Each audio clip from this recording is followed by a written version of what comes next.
No planeaba volver aún, pero algo en mi cuerpo me dijo que esa noche no debía llegar tarde. Era madrugada, enero. El frío se colaba por el abrigo y el cansancio me cerraba los ojos, pero una sola imagen me mantenía despierto. Carolina medio dormida, murmurando: «Papá, soñé contigo». Aparqué frente a la casa y supe que algo estaba mal antes de entrar. La puerta estaba sin llave. En nuestra casa, eso no era un descuido. Era una alarma. No grité, no llamé, me quedé quieto, escuchando, como en las misiones, porque cuando una regla se rompe sin explicación, no es un error, es una señal. Lucía y yo teníamos una regla sagrada. La puerta principal se cerraba con llave siempre, aunque fuéramos al buzón. Fue instintivo. No grité, no llamé, me quedé quieto, como en las misiones. Algo no encajaba, y no era solo la puerta abierta. Caminé hacia la cocina y entonces lo vi todo en silencio. Demasiado silencio. De esos que no protegen, sino que acusan. La mesa tenía un bolso que no era el de Lucía, platos sucios, y el correo estaba tirado como si nadie lo hubiese tocado en días. Todo parecía indicar que la vida ahí se detuvo abruptamente. Ninguna luz encendida, ni televisión, ni el ruido del lavavajillas que solía sonar de madrugada. Subí las escaleras con una sensación que no deseaba identificar. Algo en mi casa ya no era mío. Fui directo al cuarto de Carolina. Abrí la puerta con la mano temblando un poco, más por lo que no quería ver que por miedo real. La cama estaba impecable. Nadie había dormido allí, ni su conejo, ni sus zapatillas rosas, nada. Y ahí lo supe. El problema no era con Lucía, el problema era mi hija, y ella no estaba. Antes de que comience esta historia, escríbeme en los comentarios desde qué ciudad o país me estás escuchando. No olvides darle like y suscribirte para que este canal siga creciendo y pueda traerte historias cada vez más interesantes.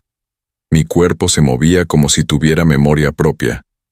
Cerré la puerta con suavidad, asegurándome de no hacer ruido, y revisé el cerrojo 2 veces. Aquel gesto mecánico me recordó que eso nunca quedaba así. Lucía era maniática con la seguridad. Lo había sido desde el primer intento de robo en el vecindario. Por eso, esa simple omisión me sonó como una alarma silenciosa. Como si alguien hubiese querido salir rápido, o entrar sin ser notado. No encendí la luz. Cada sombra en la sala se proyectaba como si tuviera algo que esconder. Caminé pegado a las paredes con pasos que me recordaban que alguna vez fui entrenado para escenarios de este tipo. Pero esto no era una operación, era mi casa. Y sin embargo, la adrenalina no mentía. Algo estaba fuera de lugar. No era paranoia. Era instinto. Y el instinto no perdona cuando se trata de una hija. El pasillo tenía ese olor denso, mezcla de encierro y perfume viejo. Nada sonaba, nada, ni el ruido del refrigerador, ni los pasos de Carolina levantándose para ir al baño como siempre hacía. Hasta el tic-tac del reloj parecía más lento. Y lo más inquietante era eso. El tiempo se sentía suspendido. Como si la casa no me reconociera. Como si me estuviera observando. Me asomé a la cocina, esperando encontrar a Lucía leyendo con una copa de vino, como solía hacer en mis ausencias. Pero solo vi un plato con restos de pasta, una copa medio vacía, y su bolso sobre la mesa, abierto. El correo estaba tirado como si alguien lo hubiese registrado con prisa. No quise pensar mal, pero lo hice. Porque cuando la lógica falla, el miedo llena los huecos. Y había muchos huecos por llenar. Siempre fui de fijarme en los detalles.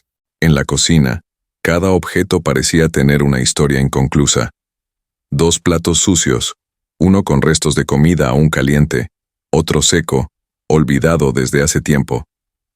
Una copa con huellas de lápiz labial, y el bolso de Lucía, abierto como si lo hubiese soltado de golpe. No era desorden, era interrupción. Como si alguien hubiese tenido que salir corriendo o esconder algo rápido. El correo estaba desparramado, como si se hubiese caído en medio de una discusión. Cartas abiertas, otras sin mirar, una con el membrete del colegio de Carolina. Sentí una punzada en el estómago. Revisé rápido, nada inusual. Pero el hecho de que estuvieran ahí sin atender, hablaba más fuerte que cualquier palabra. Lucía era obsesiva con su correspondencia. Cada carta era revisada y archivada. Menos esta vez. Toqué el bolso sin abrirlo del todo. Unas llaves, un pintalabios, su móvil, apagado. Raro. Lucía no lo apagaba nunca. Al fondo, una servilleta doblada con algo escrito. Un número y un nombre que no reconocí. Lo guardé sin pensarlo, como quien sabe que más tarde va a necesitar conectar puntos. Mi casa ya no era mi casa. Era una escena, un rompecabezas al que le habían quitado la tapa. Por un momento, quise convencerme de que todo tenía una explicación lógica. Que Lucía se había quedado dormida, que Carolina estaba en casa de una amiga, que los platos sucios eran simple descuido. Pero esa teoría se desplomó cuando recordé una cosa. Lucía nunca se iba a dormir si yo no llamaba. Nunca. Y aún así, todo estaba en silencio, como si supiera que no debía esperar mi llamada esa noche. Ese silencio no era el de una casa dormida, era el de una casa que contenía la respiración. Un silencio grueso, extraño, que te obliga a moverte más lento, como si cada paso pudiera romper algo sagrado o despertar algo indeseado. En otros tiempos, el sonido del cepillo de dientes eléctrico de Carolina, el canto desafinado de Lucía en la ducha, o incluso el zumbido de la televisión llenaban ese espacio. Pero ahora, solo silencio. Silencio que juzgaba. Avancé por el pasillo como si caminara sobre hielo fino. El suelo crujía, como si también se sintiera incómodo con mi presencia. El reloj del comedor marcaba las 3:17 a. Y en esa hora maldita, todo lo que no se dice suele pesar más que lo evidente. Abrí la puerta del baño esperando ver luces encendidas, la toalla tirada, algo, pero no. Todo estaba limpio, frío, impersonal, como si nadie hubiese vivido ahí en días. Me detuve junto a la estantería de libros. Ahí solía estar el cuaderno de dibujos de Carolina, siempre mal cerrado, con lápices esparcidos alrededor. Pero esta vez no había nada. Ni los colores, ni las pequeñas pistas que dejaba por toda la casa. Eso me partió más que cualquier otra cosa, porque cuando un niño desaparece, lo primero que extrañamos no es su voz, es su caos, su rastro, y Carolina no había dejado rastro. Entonces entendí que no se trataba solo de una noche rara o un olvido. Era algo más profundo, una grieta invisible, una fisura en la normalidad. Mi cuerpo lo sabía antes que mi mente. No se trataba de Lucía ni de mí, ni de una discusión, ni de estrés. Se trataba de Carolina. Y su ausencia era tan ensordecedora que el silencio ahora sonaba como una advertencia. Abrí la puerta con el corazón golpeando en el cuello. El cuarto de Carolina siempre olía a colonia infantil y plastilina, a inocencia viva. Pero esa noche, al entrar, me invadió un aire rancio, como si la habitación hubiera estado cerrada por semanas. Todo estaba perfectamente ordenado. Demasiado. La cama hecha con una precisión que no era propia de una niña de 6 años. Su manta favorita, doblada en los pies. No había señales de juego, ni ropa tirada, ni muñecas fuera de lugar. Me acerqué al armario, despacio. Lo abrí sabiendo que no iba a encontrarla ahí, pero con la esperanza absurda de que esto fuera solo un malentendido. Nada. Sus vestidos estaban alineados, sus zapatos bien colocados, pero los zapatitos rosas con su nombre bordado, esos que usaba incluso para dormir, no estaban. Ni su peluche, el conejo gris que no soltaba ni para ducharse. Esa ausencia lo decía todo. Carolina no estaba en su cama, y no se había ido por voluntad propia. Un escalofrío me recorrió la espalda. En la mesita de noche, vi su vaso con agua aún a la mitad. Eso me derrumbó.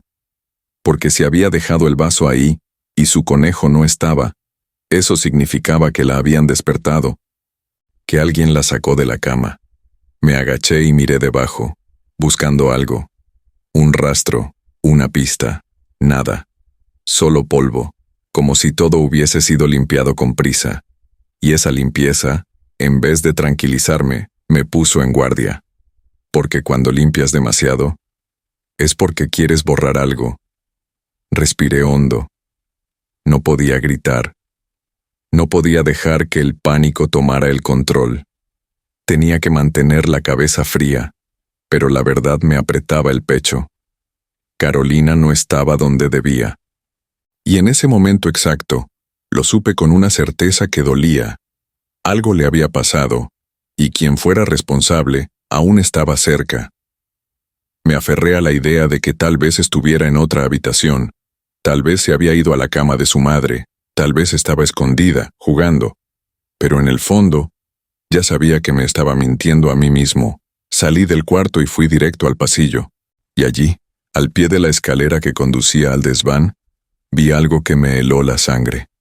Los zapatitos de Carolina. Los dos, alineados, como si alguien los hubiera colocado allí con cuidado. Y ella, nada. Esos zapatos tenían historia. Fueron un regalo de mi madre. Los primeros con lucecitas que parpadeaban.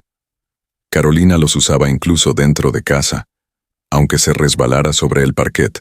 Encontrarlos allí solos y limpios, sin la menor señal de juego, era como ver un mensaje silencioso que decía: ella no se fue por su cuenta. Me agaché y toqué uno de ellos. Todavía estaba tibio. Eso me destrozó por dentro. Ella estuvo allí. Hacía muy poco. Mi mente empezó a trabajar a ritmo de misión. La casa tenía 3 salidas. Ninguna mostraba señales de forzamiento, pero la ventana del lavadero estaba entreabierta. Di 2 pasos, con el corazón latiendo como una sirena. Había marcas tenues en el suelo, no huellas, sino arañazos, como si algo hubiera sido arrastrado, o alguien, muy pequeño, hubiera intentado resistirse. Eso me hizo tragar saliva. La idea de Carolina siendo llevada me desgarraba por dentro. Respiré hondo e intenté no perder el control. No era momento para emociones. Era momento de acción. Pero por más que intentaba razonar, la imagen de los zapatitos allí, inmóviles, quedó clavada como una espina en mi garganta. Y en ese silencio, el sonido más fuerte era su ausencia. Lo que antes era rutina, se convirtió en pista. Lo que era hogar, en un enigma. Y el miedo ahora tenía un nombre claro. Carolina. Subí las escaleras y fui directo al dormitorio matrimonial. Abrí la puerta de golpe, sin pensar. Lucía estaba en la cama, medio incorporada, los ojos entrecerrados como si acabara de salir de un sueño profundo. «Martín, ¿qué haces aquí?», murmuró con la voz pastosa. No era sorpresa ni alegría lo que vi en su rostro. Era incomodidad, confusión mal disimulada, como si mi presencia la interrumpiera más de lo que la aliviara. «¿Dónde está Carolina?», pregunté sin rodeos. Ella parpadeó un par de veces y me respondió algo como: «Te lo dije, te lo dejé en un correo». Me quedé mirándola, frío. «¿Qué correo? ¿De qué hablaba?». Me acerqué y encendí a propósito la luz. Ella cerró un ojo, molesta. «La llevé con mamá, Martín. Necesitaba descansar, está bien».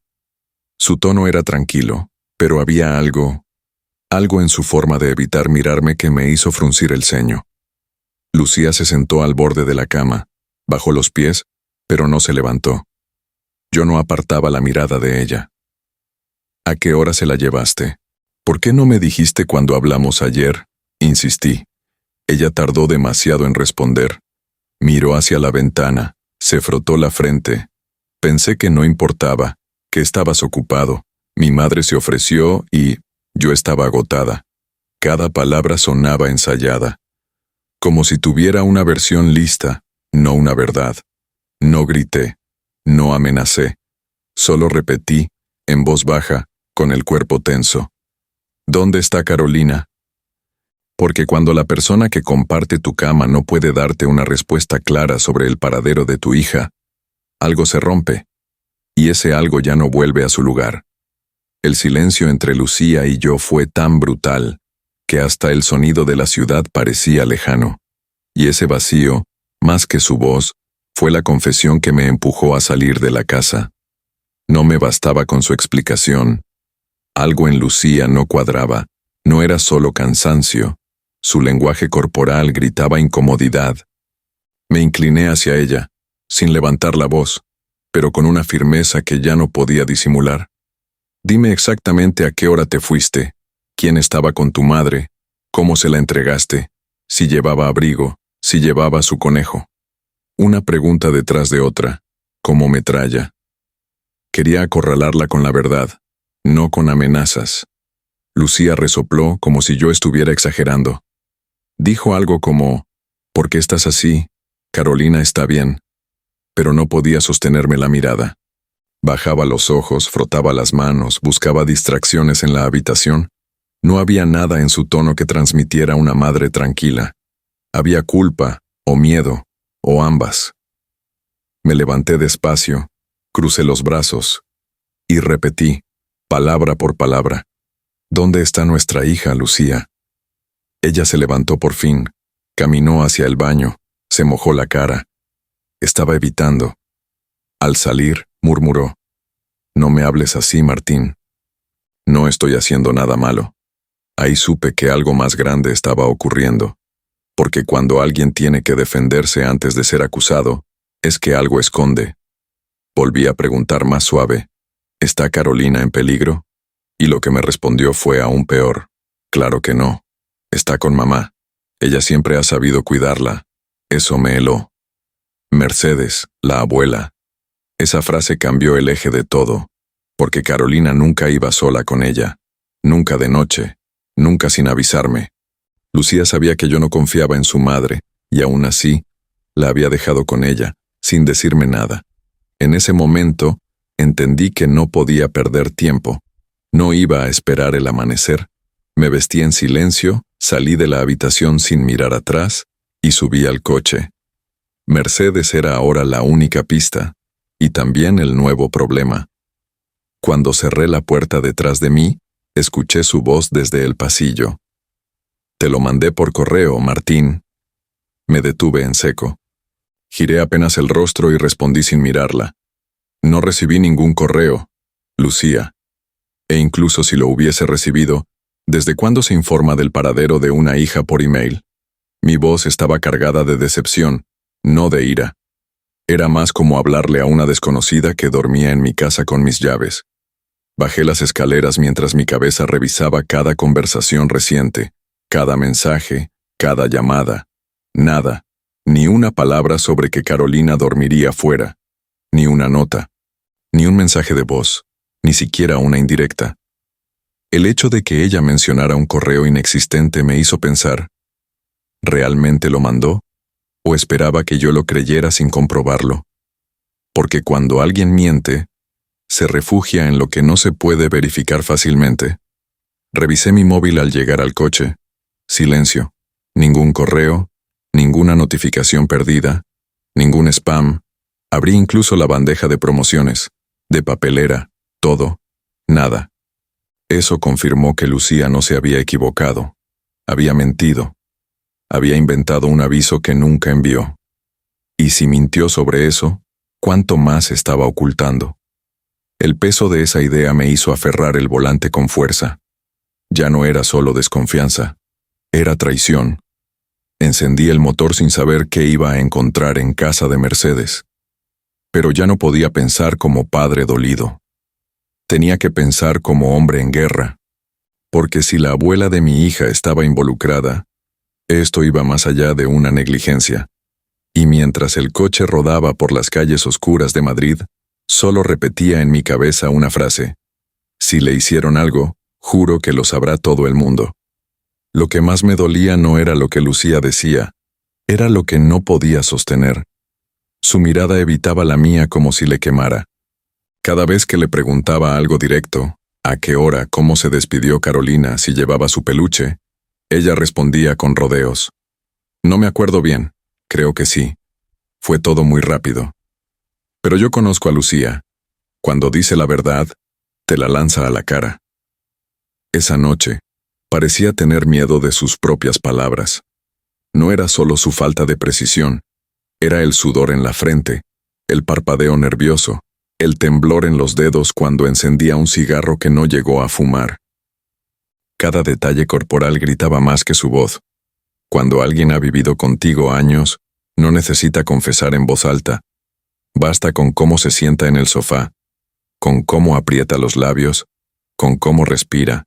Y Lucía, esa noche, respiraba culpa. Intenté buscar una sola respuesta concreta. ¿La viste subir al coche de tu madre?, pregunté. ¿La viste dormirse? Nada. Silencio. Se limitó a encogerse de hombros y decir: no lo recuerdo exactamente. Esa frase fue como una bofetada. Porque nadie olvida el momento en que deja a su hija con otra persona. Nadie no recuerda si la abrazó. Y ahí entendí que no era olvido. Era omisión, premeditación, un silencio calculado. Ya no quedaban excusas. Lucía sabía más de lo que decía, pero no podía presionarla más sin perder el control. Y si perdía el control, perdía el foco. Así que salí. No dije adiós, no hice promesas. Solo dejé la puerta entornada y conduje directo al lugar donde la verdad tenía nombre propio. Mercedes, la mujer que siempre sonreía demasiado, la que hablaba de disciplina como quien habla de amor, la que ahora podía tener a mi hija. Conduje sin mirar el GPS. Sabía perfectamente cómo llegar. Esa casa en las afueras de Alcalá, rodeada de viñedos secos y perros que nunca ladraban. Una casa demasiado grande para una mujer que decía no tener visitas.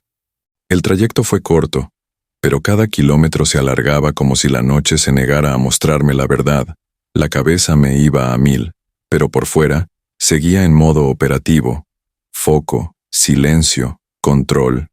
Mercedes siempre me pareció más una institutriz que una abuela. Había algo rígido en ella, incluso cuando abrazaba a Carolina, como si afecto y autoridad fueran la misma cosa. Nunca confié en su forma de mirar a los niños, como si fueran propiedad temporal a moldear. Lucía decía que exageraba, que era solo vieja escuela, pero algo en mí desde el principio leía peligro en esa sonrisa postiza. Y esa noche, todo mi instinto me gritaba: tenías razón. Aparqué a unos 20 metros, sin luces. La casa estaba viva. Todas las luces del piso inferior estaban encendidas. A las 3:30 de la madrugada, ni un ladrido, ni un ruido. Solo esa iluminación artificial que te hace pensar que alguien espera. Bajé del coche con pasos suaves, como quien entra a territorio enemigo. Porque si Mercedes estaba despierta, no era por insomnio. Era porque sabía que yo venía. No toqué el timbre, no alcé la voz. Me acerqué a la puerta, y antes de siquiera levantar la mano, se abrió. Mercedes estaba ahí, con su bata azul celeste, el cabello recogido con precisión quirúrgica y esa sonrisa de anuncio de calmantes. Martín, dijo como si me hubiera invitado a cenar. ¡Qué sorpresa! Y en ese momento, no supe qué me heló más, que ya estuviera esperándome, o que sonriera como si todo esto fuera normal. Nunca me había gustado esa casa, pero esa noche, verla toda encendida a esa hora, con las cortinas corridas y el jardín demasiado ordenado, me dio escalofríos. No había un solo objeto fuera de lugar, ni una hoja caída, ni un sonido fuera de lo previsto. Era como si alguien hubiera preparado el escenario para una visita, o para una inspección. Mercedes no parecía sorprendida de verme, y eso, lejos de calmarme, me llenó de sospechas. Me ofreció entrar como si estuviéramos en una reunión familiar. Ni una pregunta sobre Lucía, ni una mención a Carolina, solo frases vacías como «qué noche tan rara» o «seguro tienes frío, ¿quieres té?». Caminaba delante de mí, lenta, erguida, sin mirar atrás, como si cada paso estuviera coreografiado. Me hablaba con esa voz suave que usaba cuando quería imponer autoridad sin que se notara. Yo la seguía, pero sin bajar la guardia. Algo no encajaba. El salón principal estaba impecable, demasiado. Olía a cloro. No al tipo de limpieza normal. No. A ese cloro fuerte que se usa para cubrir otros olores. Olor metálico disfrazado. Me quedé parado en el umbral, sin sentarme, observando cada rincón. El jarrón de siempre, las fotos familiares. Pero faltaba algo. Una que siempre estaba en la repisa. Carolina en su primer día de colegio. Mercedes la había quitado. Y eso, para mí, fue una confesión muda. Ella me miró de reojo, notó que me di cuenta, y simplemente dijo: «He estado limpiando un poco. Los niños a veces dejan todo patas arriba». Esa frase me detuvo el corazón. ¿Los niños? No, Carolina. No tu hija. Los. La pluralidad de esa palabra me revolvió el estómago. Mercedes sabía algo, y lo peor, lo decía con naturalidad, como si fuera parte de una rutina, como si no fuera la primera vez. Nunca confié en la gente que anticipa movimientos ajenos, y Mercedes era experta en eso. No llegué a tocar el timbre. Mi mano estaba a centímetros del botón cuando la puerta se abrió suavemente, sin ruido, como si estuviera aceitada con premeditación. Ahí estaba ella, perfectamente arreglada, con una bata sin una sola arruga, maquillaje tenue y una sonrisa de anfitriona ensayada. Esa imagen me dejó frío. Nadie en este mundo abre así a las 3 de la madrugada, salvo que esté esperando. «Martín», dijo con voz melosa, casi maternal. «Qué sorpresa tan inesperada». Y lo peor fue que no parecía fingir. Parecía realmente convencida de que su actuación era impecable. Como si abrir la puerta a esa hora, con la casa encendida y su rostro maquillado, fuera una escena absolutamente común. Yo no respondí. Solo la miré, intentando leerle la cara, buscar un parpadeo errático, un tic nervioso, algo humano. Pero Mercedes era de otro tipo. Ella jugaba ajedrez cuando todos pensaban en damas. Me dejó pasar con un gesto seco, sin invitar realmente. Y no hizo la pregunta que cualquier abuela haría. ¿Dónde está Lucía? ¿Por qué vienes solo? ¿Pasa algo? Nada. Ningún interés real en las razones de mi visita. Caminaba delante de mí sin una pizca de prisa, como si cada paso estuviera ensayado. Esa seguridad me molestaba. Porque la única forma de estar tan tranquila en medio de una noche así es sabiendo de antemano lo que el otro viene a buscar. Cerró la puerta con una delicadeza que parecía coreografiada, y cuando giró hacia mí, soltó una frase que se me quedó clavada como un cuchillo. «Carolina está bien, solo necesita aprender unas cosas». Ese aprender no sonó a enseñanza, sonó a corrección, a castigo. Y ahí supe que no estaba en casa de una abuela, estaba en territorio enemigo. El olor fue lo primero que me golpeó al cruzar el umbral. No era el típico aroma de limpieza que Mercedes solía usar, lavanda, limón, algo amable. No. Era cloro. Cloro puro. Ese que te araña la nariz y te hace entrecerrar los ojos. El tipo de olor que no está ahí para limpiar, sino para borrar. Para tapar algo. Ese detalle, en cualquier otro lugar, tal vez no me habría alarmado. Pero allí, en esa casa perfectamente iluminada a las 3 de la mañana, olía a crimen. Miré a mi alrededor. Todo brillaba más de lo habitual. El suelo recién fregado, las encimeras sin una mota de polvo, los pomos de las puertas sin huellas, demasiada perfección. Mercedes se movía con soltura, como si estuviera orgullosa del orden. Pero no era limpieza lo que me mostraba. Era control. Cada rincón parecía decirme, aquí no pasó nada. Y yo sabía, con cada célula de mi cuerpo, que eso era precisamente la señal de que algo sí había pasado. No pregunté por el olor. Lo dejé flotando entre nosotros como una acusación muda. Ella tampoco lo explicó, como si ignorarlo fuera suficiente para hacerlo desaparecer. Pero ese hedor se impregnaba en la garganta, en la ropa, en la memoria. Daba igual lo que dijera después. El aire ya estaba contaminado. La casa hablaba, no con palabras, sino con cloro. Y yo la escuchaba claro como un grito. Mercedes me miró de reojo mientras me ofrecía té. Disculpa el desorden, dijo con una sonrisa siniestra. ¿Desorden? Todo estaba pulido al extremo. Esa frase, ese sarcasmo velado, era una provocación. No respondí. Solo seguí su paso, notando cómo evitaba un corredor específico, cómo cerraba ciertas puertas al pasar. Estaba ocultando algo, y el olor me guiaba como un mapa invisible. Mercedes siempre tuvo esa habilidad de hablar mucho sin decir nada. Se sentó frente a mí con su taza de té perfectamente servida, como si estuviéramos en medio de una tarde cualquiera. Yo no toqué la mía. La niña está bien, repetía con voz suave, pausada. Solo necesitaba una corrección. Esa palabra me encendió por dentro. ¿Corrección de qué? ¿Quién decide eso? Pero ella esquivaba cada pregunta directa como si jugara al escondite con las palabras. Le pregunté a qué hora había llegado Carolina. Me respondió: Lucía me la envió temprano. ¿Qué significa temprano? ¿Cuánto tiempo llevaba allí? ¿Por qué nadie me avisó? ¿Dónde durmió? Insistí. Ella sonrió. En su camita, como siempre. Pero no decía dónde estaba esa cama. No decía en qué habitación. No decía si estaba sola. Era como si supiera qué palabras elegir para sonar tranquila sin entregar ni un gramo de información útil. Había algo perversamente ensayado en su tono. Como si cada respuesta ya estuviera escrita antes de mi llegada. Los niños necesitan estructura, Martín. Sin disciplina, se pierden. Sentí náuseas, no por lo que decía, sino por cómo lo decía, como si estuviera hablando de algo lógico, noble, inevitable, como si todo lo que yo sentía, el miedo, la urgencia, la rabia, fuera simplemente exageración emocional.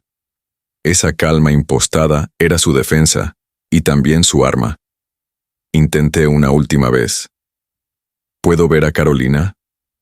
Ella se levantó lentamente, dejando la taza en sus sitios y respondió: Por supuesto, pero te pido que no la alteres. Está en reflexión. Esa palabra, dicha así, con tanta naturalidad, me cayó como un ladrillo en el pecho. ¿Reflexión?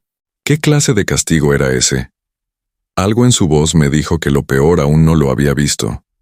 Y cada segundo que pasaba, la idea de que Carolina estaba en peligro crecía sin freno. Mientras subíamos una escalera lateral, le lancé una pregunta que llevaba minutos quemándome la lengua. ¿Qué quisiste decir con los niños? Ella no se detuvo. Solo giró la cabeza un poco y sonrió, como si hubiese anticipado mi inquietud. No todos los padres saben manejar la rebeldía, dijo con una calma que me heló la sangre. Algunos me los traen para que los ayude a enderezarse. Esa palabra, enderezarse, me sonó a tortura disfrazada de pedagogía. Mercedes hablaba como quien recita una doctrina. Hay niños problemáticos, Martín. No es su culpa, claro. A veces es el entorno, a veces es la falta de figura firme. Yo solo los encamino. Cada frase parecía sacada de un manual oscuro, de esos que justifican el castigo como si fuera redención. Pero cuanto más hablaba, más claro me quedaba que Carolina no era la única. Que esa casa había visto más zapatos pequeños olvidados, más silencios como el mío. ¿Dónde están ahora esos niños?, pregunté. Mercedes se detuvo frente a una puerta cerrada con cerrojo desde fuera. Descansando. Pero no los despiertes. Cada uno tiene su horario. Su voz no era autoritaria, era metódica, como quien sigue una rutina sin cuestionarla, como una directora de internado en un lugar donde no existe la palabra juego, donde todo se mide por obediencia, castigo y silencio. Y entonces entendí que Mercedes no se creía una criminal, se creía una salvadora, una especie de figura moral, superior, que se daba permiso para hacer lo que otros no se atrevían. Ella no escondía lo que hacía. Lo narraba como quien habla de una receta antigua, con orgullo, con convicción. Y eso era lo más peligroso de todo. No era una abuela desviada, era una mujer convencida de su propia santidad retorcida. Mercedes se detuvo frente a una puerta trasera y, sin mirarme, Soltó la frase como quien anuncia la hora del té. Carolina está en el patio, reflexionando. No dijo jugando, no dijo durmiendo, dijo reflexionando. Sentí como algo se me apretó en el pecho, porque ningún niño reflexiona a las 3 de la madrugada, y menos en invierno. Esa palabra era una coartada elegante para algo que no quería nombrar. ¿En el patio? Repetí, despacio, para no perder el control. Ella asintió con naturalidad, como si fuera lo más lógico del mundo. A veces necesitan aislamiento para entender las consecuencias de sus actos, añadió, mientras buscaba unas llaves. Hablaba de mi hija como si fuera un experimento, no una niña, como si el sufrimiento fuera una herramienta educativa más. Y ahí entendí que la crueldad no siempre grita. A veces susurra con vocabulario académico. Salimos al exterior. El aire helado me golpeó la cara. El patio era amplio, de tierra húmeda, con una luz amarilla colgando de un poste. No había juguetes, ni columpios, ni señales de infancia. Solo silencio y barro. Miré alrededor buscando a Carolina, esperando verla sentada en algún banco, envuelta en una manta. Pero no había nada a simple vista. Mi corazón empezó a latir más rápido. Algo no estaba donde debía estar. Otra vez. Mercedes caminó unos pasos más y señaló hacia un extremo del terreno. Allí, dijo. Su dedo apuntaba a una zona oscura, irregular. Tardé unos segundos en entender lo que estaba viendo. No era una sombra, era un hoyo, un agujero en la tierra. Y en ese instante, antes siquiera de acercarme, supe que esa palabra, reflexión, era la mentira más perversa que había escuchado en mi vida. Corrí hacia el agujero sin esperar más explicaciones. Cada paso sobre la tierra húmeda resonaba como un tambor dentro de mi cabeza. La lámpara colgada se balanceaba con el viento, proyectando sombras que danzaban sobre el suelo removido. Cuando me acerqué, a mis ojos les costó comprender. Era profundo, cavado con intención, como una trampa, como un castigo premeditado, y allí, dentro de él, algo se movía, pequeño, temblando. Carolina, susurré sin aliento. La voz me salió ahogada. Ella estaba allí, encogida, en pijama, con el cabello mojado pegado al rostro, los brazos cruzados sobre el pecho. Sucia, con barro hasta las rodillas. La expresión, Dios. Esa no era la cara de una niña que hizo una rabieta. Era la cara de una criatura rota por dentro. Me miró y lo primero que dijo fue, «Papá», débil, como si su voz hubiera estado esperando durante horas permiso para existir. Me arrodillé de golpe al borde del agujero. «Tranquila, bebé, estoy aquí. Ya estás segura». Bajé con cuidado, resbalando por el lateral hasta alcanzarla. Su cuerpo estaba helado, empapado. El pijama se le pegaba a la piel como papel, pero no lloraba. Y eso fue lo peor. Su silencio era el grito más fuerte que había escuchado jamás. La abracé con fuerza, intentando no dejar escapar mi rabia. Porque yo sabía, si explotaba, ella también explotaría. Mercedes observaba desde lejos. No se acercó. No dijo nada. No pidió perdón. Solo esperaba. Como si aquello fuera parte del plan. Como si ver a padre e hija juntos dentro de un agujero fuera la confirmación de que su técnica funcionaba. Pero en ese momento, algo dentro de mí se quebró. Porque entendí que lo que estábamos viendo no era el final. Era apenas el comienzo de todo lo que estaba enterrado allí. Nunca imaginé ver a mi hija en ese estado. Carolina estaba acurrucada como un pajarito herido, los ojos entrecerrados intentando reconocer si aquello era real. Cuando me vio, intentó moverse, pero sus piernas no respondían. «Hace frío», susurró. Casi no se le oía. El barro le cubría las manos, y su pijama estaba tan empapado que parecía haber sido arrojada dentro de un pozo. No era una niña castigada. Era una niña dañada. Toqué su rostro con el mayor cuidado que fui capaz de reunir. Cerró los ojos. No por alivio, sino como si ya esperara ser tocada con dureza. Eso me destrozó. Estoy contigo, mi amor. Ya pasó.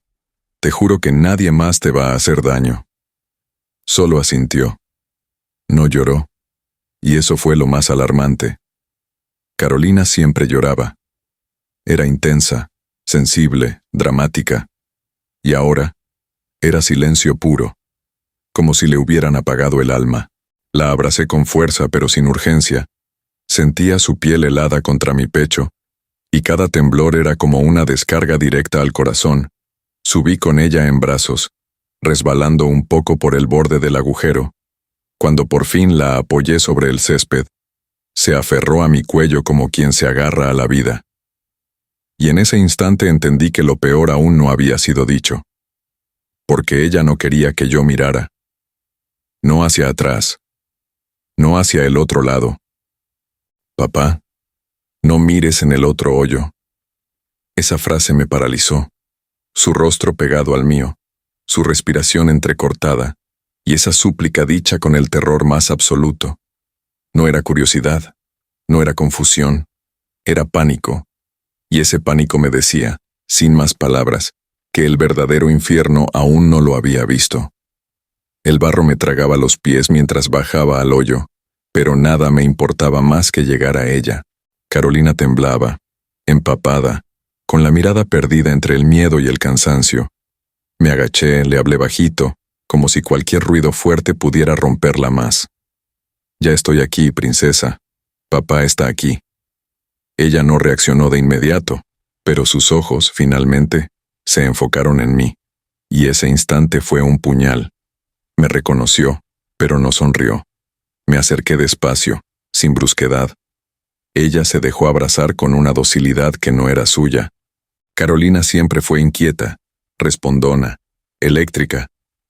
Esa niña que sostenía entre mis brazos era otra, más liviana, más callada, más rota. La envolví con mi chaqueta, sentí su cuerpo helado pegado al mío y la apreté contra el pecho, intentando transferirle algo de calor, algo de protección. Pero el frío no era solo físico, era algo más hondo, algo que no se cura con abrigo. Le acaricié el cabello, enredado y húmedo, susurrándole que todo había terminado, que ya no estaba sola, que estaba a salvo. No le pedí que hablara, no le exigí nada, solo la contuve, porque entendía que en ese momento lo único urgente era que supiera que su padre había llegado, que la había encontrado, y que no volvería a soltarla, aunque por dentro mi alma gritara por saber lo que había pasado. La levanté con cuidado, con la precisión de quien sostiene una obra frágil y sagrada. Sentí como sus brazos me rodeaban el cuello, despacio, como si aún dudara de que esto fuera real. Y cuando estaba a punto de salir del hoyo con ella en brazos, fue entonces que lo dijo, con un susurro que me rompió en dos. Papá, no mires en el otro hoyo. Ese fue el momento exacto en que supe que aún no había visto lo peor. Papá, no mires en el otro hoyo. Su voz era apenas un susurro, pero tenía el peso de un grito. Me detuve en seco. La frase se me clavó en la nuca como un cuchillo invisible. No era una advertencia caprichosa, era miedo puro. Y en los ojos de Carolina, vi algo que no había visto hasta ese momento, terror aprendido. El tipo de temor que solo se forma cuando alguien ha visto lo que un niño no debería ver nunca. La sostuve más fuerte, sin decir nada. Quise preguntarle qué había allí, pero su cuerpo tenso, su mirada fija en el suelo y la forma en que se aferraba a mi cuello, me dejaron claro que no podía hacerlo. No ahora. Ella necesitaba salir de ahí, respirar otro aire, ver otra luz. Así que no discutí, no insistí, solo asentí, como quien promete obedecer, aunque por dentro sepa que desobedecer es inevitable. Salimos del hoyo despacio. El aire afuera parecía aún más pesado que dentro. La luz amarilla del jardín ya no me dejaba ver con claridad, pero sabía exactamente hacia dónde tenía que mirar. No mires, dijo una vez más. Y esta vez, casi rogando. No pude responderle. Mi silencio fue un pacto, La iba a proteger, pero también iba a descubrir la verdad, porque no podía permitir que ese otro hoyo siguiera siendo un secreto. La llevé hasta la parte trasera de mi coche. La arropé con una manta, la senté en el asiento trasero y le pedí que cerrara los ojos, que no pensara, que confiara en mí. Ella obedeció, en silencio, como si por fin pudiera soltar el peso. Pero antes de cerrar la puerta, volví la mirada hacia el lugar que me había prohibido mirar. Porque hay frases que te suplican, y otras que te desafían. Y esta era las dos cosas. Dejé a Carolina en el coche con el alma encogida. Cada paso que daba lejos de ella era una pelea interna. Una parte de mí quería respetar su miedo, no mirar. Pero la otra, la que no soporta el vacío de lo no dicho, necesitaba saber. Porque cuando un niño te dice «no mires», está escondiendo algo que le duele más que lo que se ve. Y si yo quería protegerla de verdad, tenía que enfrentar lo que ella no podía nombrar. El jardín seguía en silencio, salvo por el crujido del barro bajo mis zapatos. Me acerqué al otro hoyo, más pequeño que el primero, cubierto parcialmente por unas tablas húmedas y torcidas. Antes de llegar, el olor ya me había golpeado. No era cloro esta vez, era carne podrida. El hedor inconfundible de lo muerto. Me arrodillé, encendí la linterna del móvil y aparté las tablas. El haz de luz reveló lo que el silencio había intentado ocultar. Había restos óseos, pequeños, ropa infantil parcialmente descompuesta, una manta con dibujos descoloridos. Y ahí, entre tierra y humedad, algo brilló. Una placa metálica. La saqué con cuidado, la limpié con la manga y leí el nombre grabado. Sara González. Me quedé inmóvil. No era un error. No era una coincidencia. Era una tumba, un mensaje, una prueba. No lloré, no grité. Tomé fotos, detalles, ángulos, porque entendí que lo que tenía ante mí no era solo una tragedia. Era una red, una historia repetida, un patrón, y que si ese nombre estaba ahí, había más. Y que si Mercedes había hecho esto una vez, lo había hecho antes. No tuve que ser forense para entender lo que estaba viendo. Los huesos eran demasiado pequeños, demasiado frágiles. Un fémur que no medía más que un lápiz, costillas dispersas, una zapatilla infantil a medio enterrar. La tierra aún estaba húmeda, como si alguien hubiese intentado cubrirlo todo a última hora. Era imposible no pensar en el horror que había ocurrido ahí. Imposible no imaginar a la niña que había sido enterrada como basura. Tomé más fotos. Cada detalle, cada ángulo. Me aseguré de registrar la placa, la ropa, la forma del hoyo. Tenía que tener pruebas. No solo por Carolina, sino por esa otra niña. Sara González. Un nombre sin rostro. Una historia cortada. Me ardía la garganta, pero no podía detenerme. El dolor vendría después. Ahora necesitaba asegurarme de que nadie pudiera negar lo que yo estaba viendo con mis propios ojos. La luna se asomaba entre las nubes, lanzando sombras sobre la tierra removida. Me levanté lentamente, los zapatos empapados en barro y rabia. Miré una vez más dentro del hoyo. Lo que vi no fue solo muerte. Fue negligencia, impunidad. Un sistema que permitió que algo así ocurriera más de una vez. Porque esto no era improvisado. Esto era metódico, repetido, frío. Y lo peor, protegido. Volví al coche con las manos temblando. No le dije nada a Carolina. Solo la miré, dormida con los puños cerrados, como si aún peleara en sueños. Cerré la puerta con cuidado. Aún tenía algo que hacer. Y lo sabía bien. Lo más perturbador no era el crimen. Era como Mercedes lo trataba. Como si enterrar niños en el jardín fuera parte de su rutina. Como si cada hoyo fuese solo una lección. La placa no era grande, pero pesaba como si contuviera una historia entera. Metálica, oxidada en los bordes, con letras grabadas a presión. Sara González. No tenía fecha, no tenía nada más, solo el nombre. Como si eso bastara para justificar su entierro. Como si el simple hecho de nombrarla fuera una forma de silenciarla.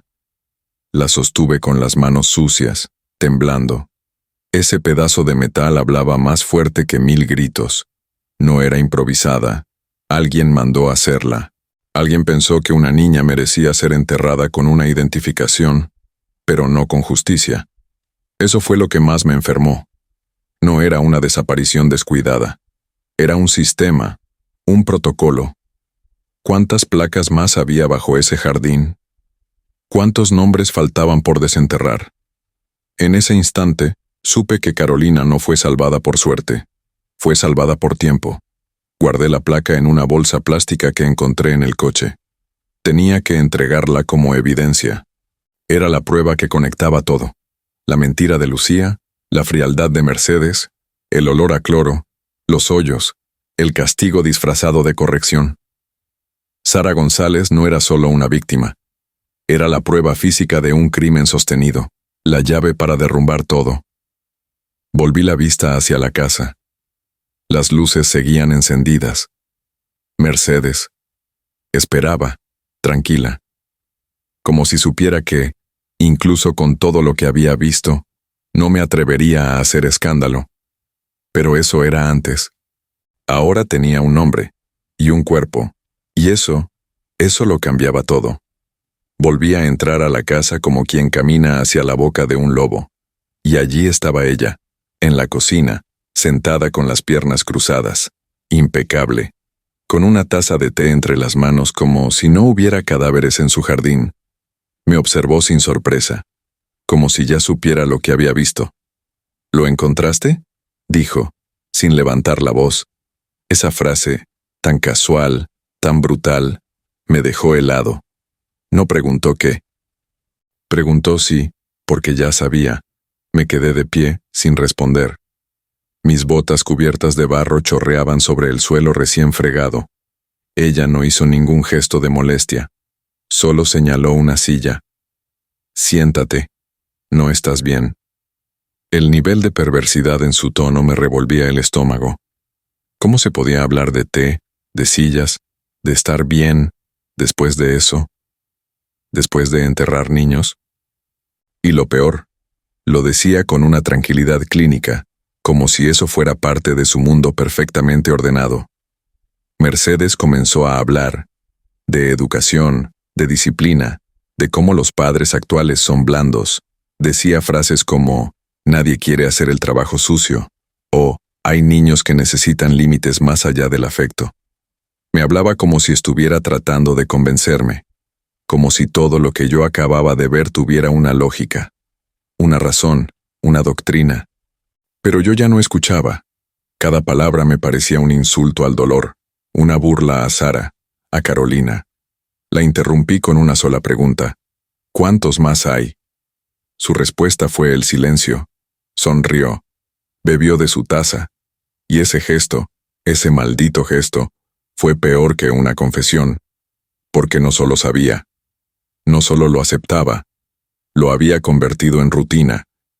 Y entonces, supe que no estaba loca, estaba convencida, y eso la hacía mucho más peligrosa. Salí de la casa con pasos firmes y los ojos clavados en la furgoneta.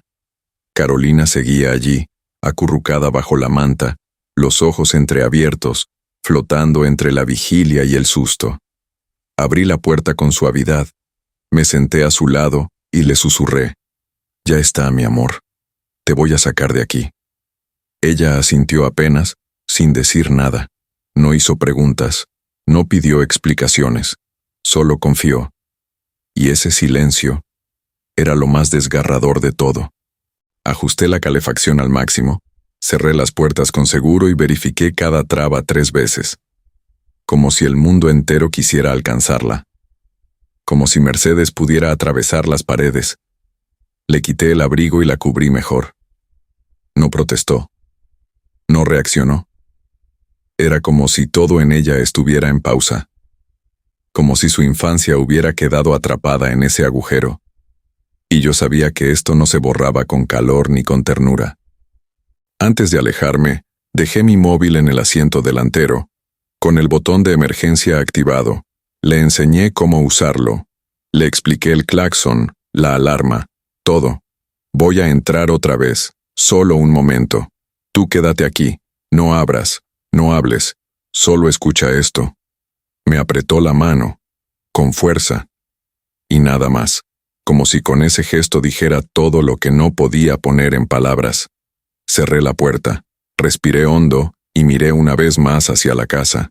Ya no era solo por ella. Era por todas.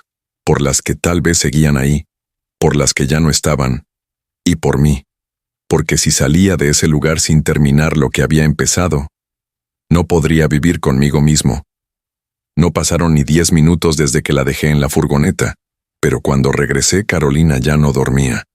Estaba sentada, con la manta hasta la barbilla, los ojos abiertos, fijos en el parabrisas como si viera algo más allá de la carretera. Me subí sin decir nada.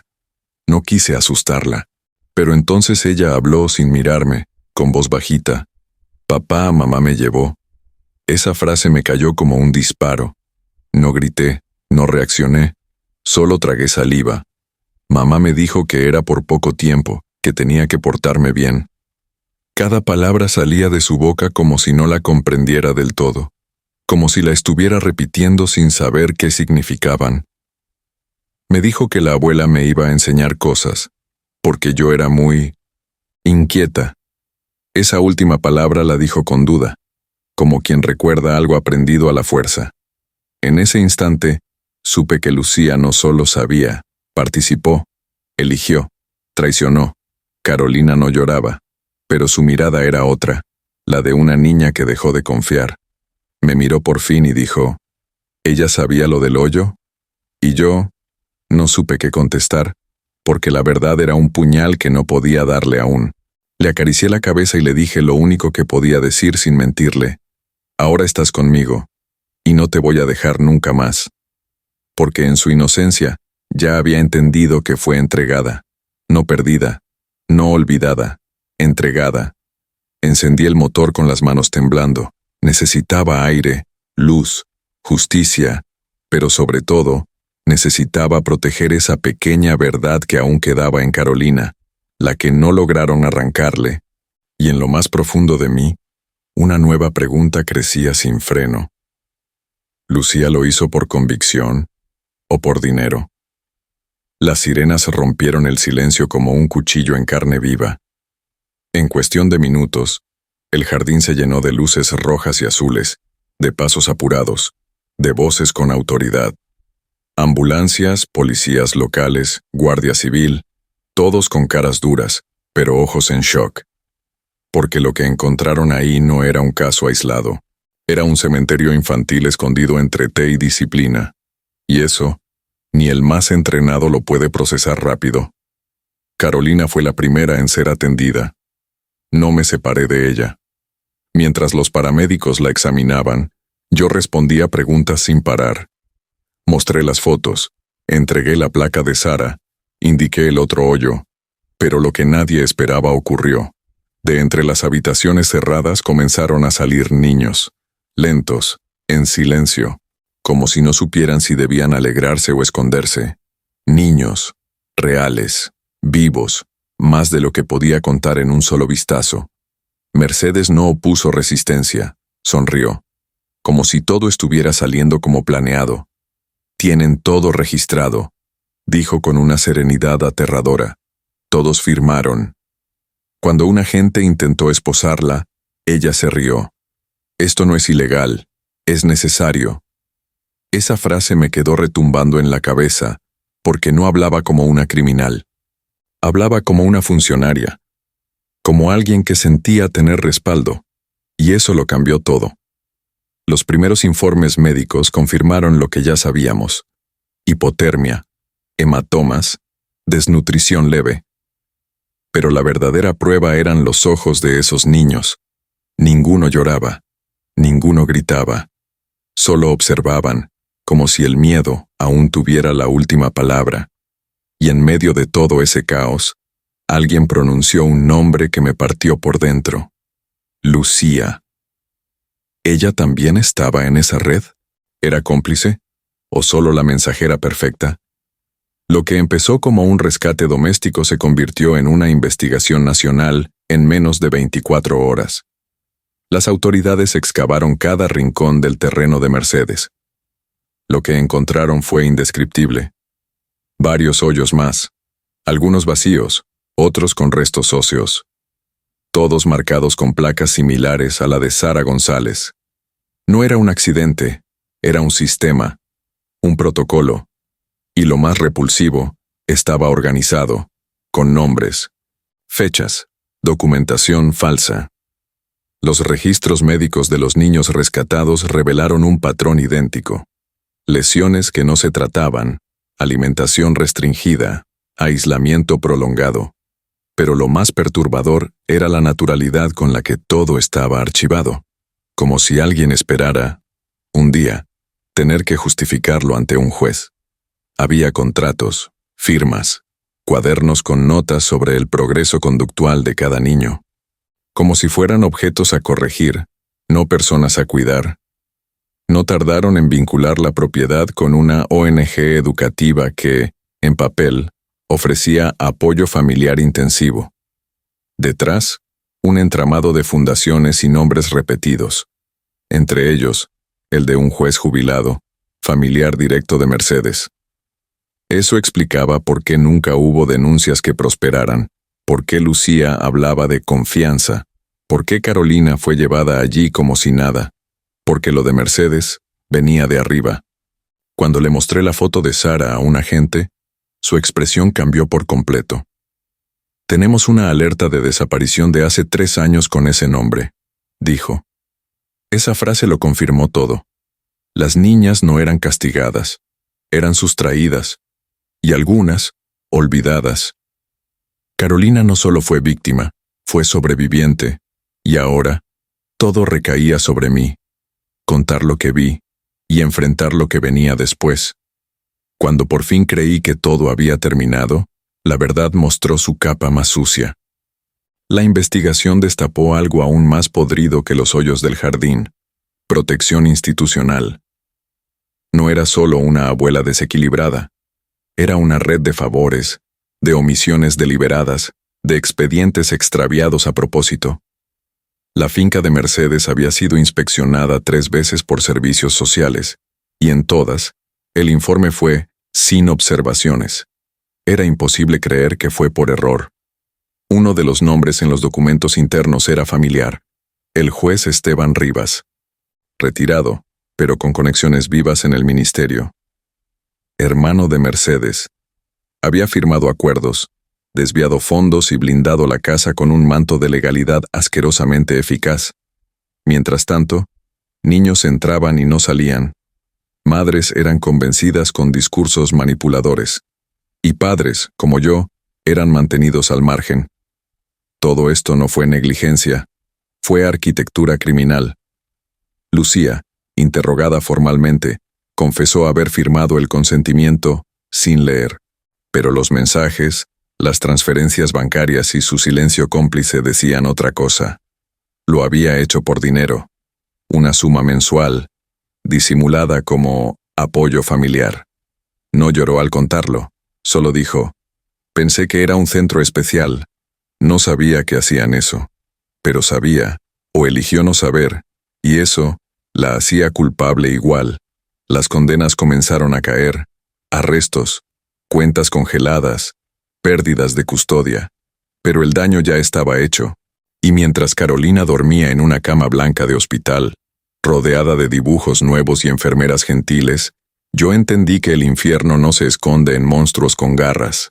Se disfraza de rutina, de familia, de buena voluntad, y cuando se expone, muchos prefieren mirar a otro lado. Cuéntame en los comentarios qué parte de esta historia te impactó más, o si alguna vez has vivido una situación donde la justicia llegó de forma inesperada. Tu experiencia puede inspirar a otros. No olvides darle like a este video si te llegó al corazón. Suscríbete al canal y activa la campanita para no perderte más historias como esta. Gracias por acompañarme hasta el final. Ayúdame a llegar a los 1000 suscriptores en este canal. Muchísimas gracias.